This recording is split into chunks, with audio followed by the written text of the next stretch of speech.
This year's Sundance Red Carpet's coverage is brought to you by Blake Christian, Certified Public Accountant. Get all your tax and financial needs met at hcvt.com or call 435-200-9262. What's up, everybody? It is Brendan O'Leary here on the red carpet for American Factory, a story of what happens when a GM plant closes and a Chinese workforce moves in.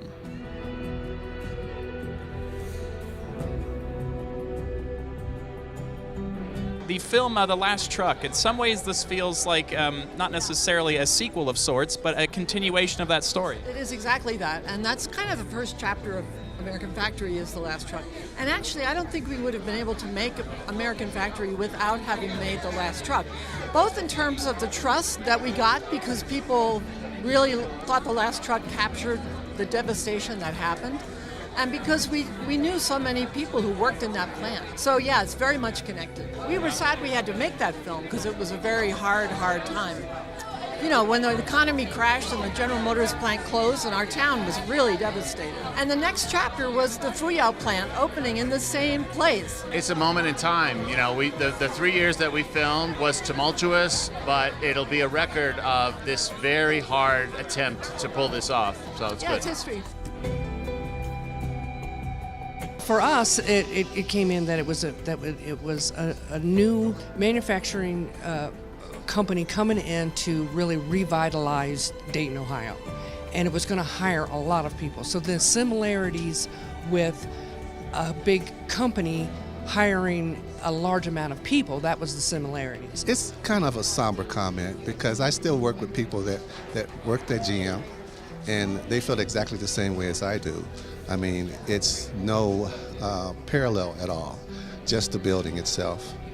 And when GM closed, a lot of people lost a lot of livelihood, you know, homes, everything. We had struggled from losing GM from the GM crash and going through the downturn of economics. We didn't see that kind of income. We still aren't seeing the type of income that we were making when we were working for GM. But there was so much hope in this company coming in and giving us hope that we could possibly make a standard of living again. With Fuyao, I mean, it was truly a blessing in disguise because I was out of work for a year and a half. Irregardless of the Chinese coming in and giving us a job, it was what we all needed at the time.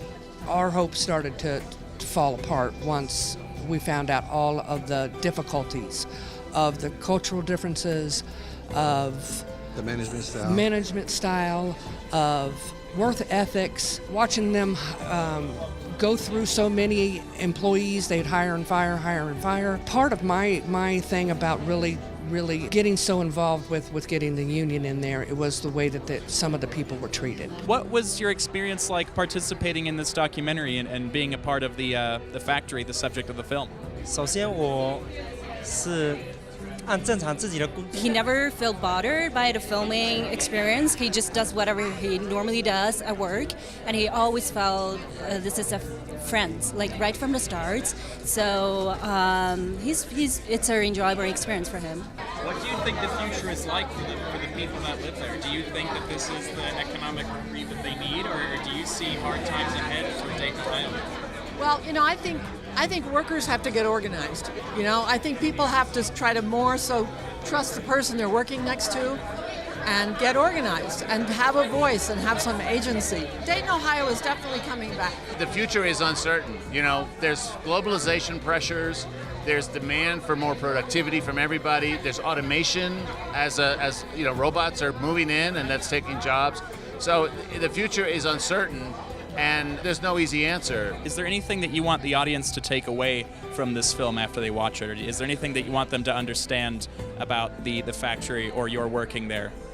就是这片子看完之后，就是一个整个跨国企业。 It feels like people can get to know and understand how different cultures meld together, how people work together, and what the life is like in a factory.